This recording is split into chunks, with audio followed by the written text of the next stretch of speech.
दोस्तों, GNS news में आपका स्वागत है। हर उपयोगी जानकारी और काम की खबर से अपडेट रहने के लिए अभी सब्सक्राइब करें हमारे चैनल को और साथ में बेल आइकन भी प्रेस कर ले और वीडियो को ज्यादा से ज्यादा दोस्तों में शेयर करें।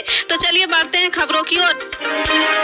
जी हां, आपको बता दें केंद्र सरकार की तरफ से पुराने पेंशन योजना पर बड़ा अपडेट जारी किया गया है।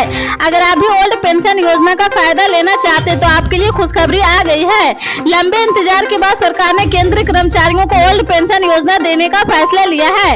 जी हां, आप अभी पुरानी पेंशन योजना को विकल्प को चुन सकते हैं। बता दें लंबे समय से देश भर में ओपीएससी और एनपीसी को लेकर जंग चल रही थी, जिसके बाद अब मोदी सरकार ने बड़ा ऐलान कर दिया है। पुरानी पेंशन योजना पर मिले अपडेट के मुताबिक अगर किसी भी कर्मचारी की नौकरी में भर्ती 22 दिसंबर 2003 से पहले हुई तो उन सभी को पुरानी पेंशन योजना का फायदा मिलेगा।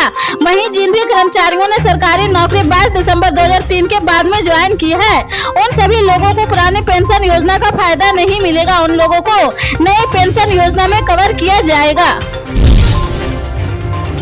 जी हां, आपको बता दें राजधानी दिल्ली में भारी संख्या में पंजाब से पहुंचे किसानों ने केंद्र की नरेंद्र मोदी सरकार के खिलाफ मोर्चा खोल दिया।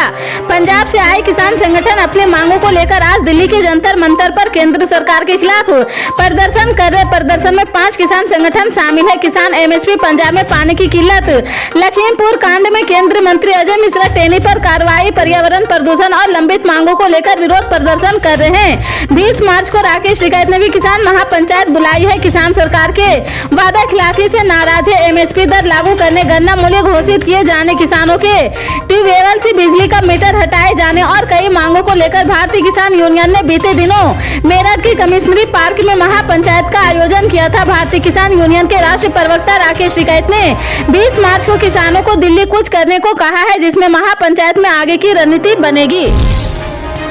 जी हां, आपको बता दें बिहार विधानसभा के बजट सत्र 2023 की शुरुआत सोमवार को जोरदार हंगामे के साथ हो गई। तमिलनाडु के वायरल वीडियो के मामले को लेकर सत्ता पक्ष ने विपक्ष पर जोरदार हमला कर दिया है। विधानसभा की कार्रवाई की शुरुआत में सरकार की तरफ से मामले में विपक्ष से माफी मांगने को कहा गया है। इस पर नेता प्रतिपक्ष विजय सिन्हा भड़क गए हैं। विधानसभा के सदस्य सत्यदेव राम ने कहा कि नेता प्रतिपक्ष ने सदन के अंदर इस झूठे मामले में बता दिया है, इसलिए उन्हें माफी मांगना चाहिए। इस तरह के बयानबाजी से दोनों राज्यों के बीच तनाव काफी बढ़ गया था। बिहार के लाखों मजदूर काम छोड़कर घर आ गए, उन्हें माफी मांगनी चाहिए। सदन में कार्रवाई के बीच लैंड फॉर जॉब मामले में ईडी सीबीआई की लालू के परिवार पर कार्रवाई का मामला भी सदन में उठा है। इसे लेकर भाई वीरेंद्र ने राज्य में ईडी और सीबीआई का हस्तक्षेप को समिति करने की मांग की है। उन्होंने कहा कि बीजेपी तेजस्वी को फंसाने का काम कर रही है। राजद का हर एक कार्यकर्ता तेजस्वी और लालू यादव के परिवार के साथ खड़ा है। जिस तरह से केंद्र सरकार द्वारा दुरुपयोग किया जा रहा और जनता देख रही है, हम राज्य सरकार से मांग करते हैं कि कानून बनाए ताकि कहीं भी छापेमारी करने से पहले सरकार से परमिशन ले तभी छापेमारी करे। और 2024 के चुनाव को लेकर भाजपा घबरा गई है, इसलिए छापेमारी करवा रही है। जी हां, आपको बता दें दिल्ली के विधायकों का वेतन भत्ता बढ़ाने को लेकर राष्ट्रपति से मंजूरी मिल गई है। इसके साथ ही विधि न्याय और विधायी कार्य विभाग ने वेतन बढ़ोतरी की अधिसूचना जारी कर दी है। ऐसे में अब दिल्ली के जितने भी विधायक हैं उनकी सैलरी 67% बढ़ाई गई है। गौरतलब है कि इस वेतन वृद्धि के लिए दिल्ली विधानसभा में 4 जुलाई 2022 को प्रस्ताव पास किया गया था। वेतन भत्ता बढ़ाने के प्रस्ताव को मंजूरी मिलने के साथ ही दिल्ली में अब विधायकों को हर महीने 90,000 रुपये मिलेंगे। इससे पहले विधायकों को 54,000 रुपये मिलते थे। इसके अलावा मंत्रियों और मुख्यमंत्रियों के वेतन में बढ़ोतरी की गई है। मुख्यमंत्री अरविंद केजरीवाल का वेतन बढ़कर अब 1.70 लाख रुपये प्रति महीने हो गया है, यानी मुख्यमंत्री के वेतन में 136% की बढ़ोतरी की गई है।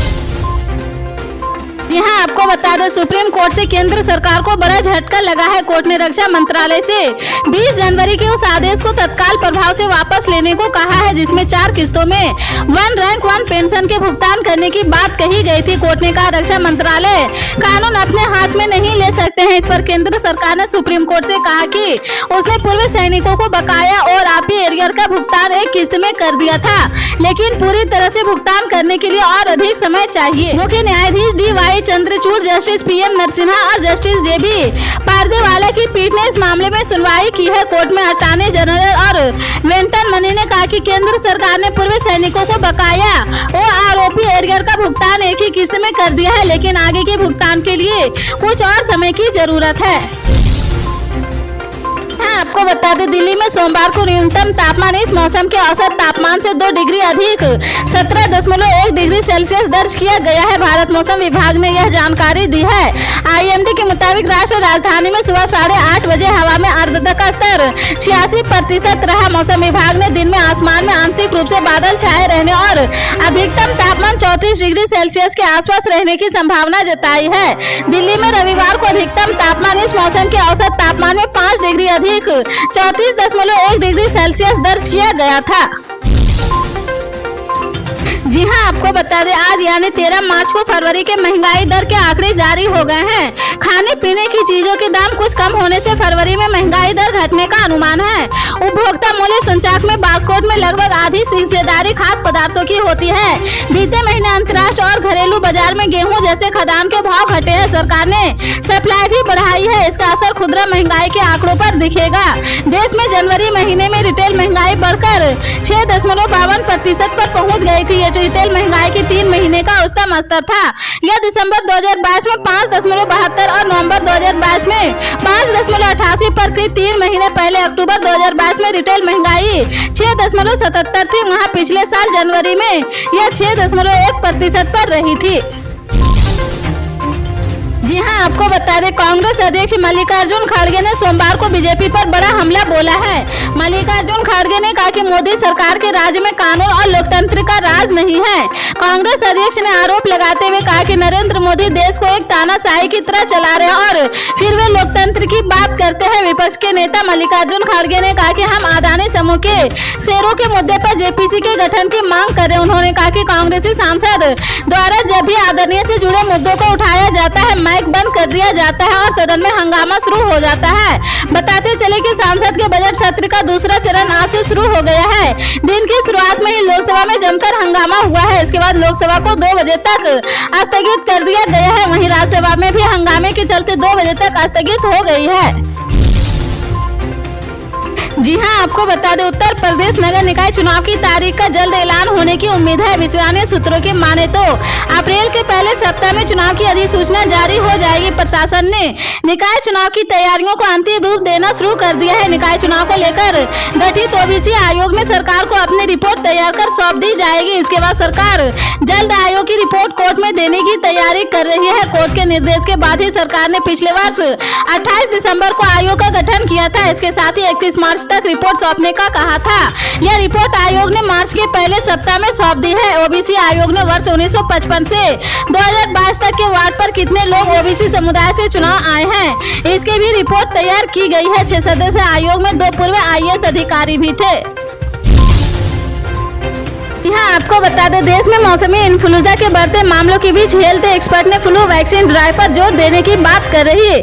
H3N2 इन्फ्लुएंजा के तेजी से फैलने के बारे में चेतावनी देते हुए पद्मश्री डॉक्टर रणदीप गुलेरिया ने सोमवार को कहा कि लोगों को फेस मास्क का उपयोग करने और लगातार हाथ सैनिटाइज करने की जरूरत है। उन्होंने यह भी कहा कि सभी को वैक्सीन लगाई जानी चाहिए। मौसमी इन्फ्लुएंजा के चलते देश में अब तक 2 मौतें हो चुकी है। कर्नाटक और हरियाणा में एक व्यक्ति की मौत होने की पुष्टि हुई है। डॉक्टर रणदीप गुलेरिया ने राष्ट्रीय कोविड टास्क फोर्स का नेतृत्व किया था। उन्होंने कहा कि या तो लोग कोविड उपयुक्त व्यवहार का पालन कर सकते हैं या फिर वैक्सीन ले सकते हैं। डॉक्टर रणदीप गुलेरिया ने नागपुर में एकेडमी ऑफ मेडिकल साइंस की ओर से आयोजित एक सम्मेलन में बोल रहे थे। पल पल के अपडेट जानने के लिए जुड़े रहें आप अपने GNS न्यूज चैनल से। मिलते हैं अगली बड़ी खबर के साथ, तब तक के लिए जय हिंद।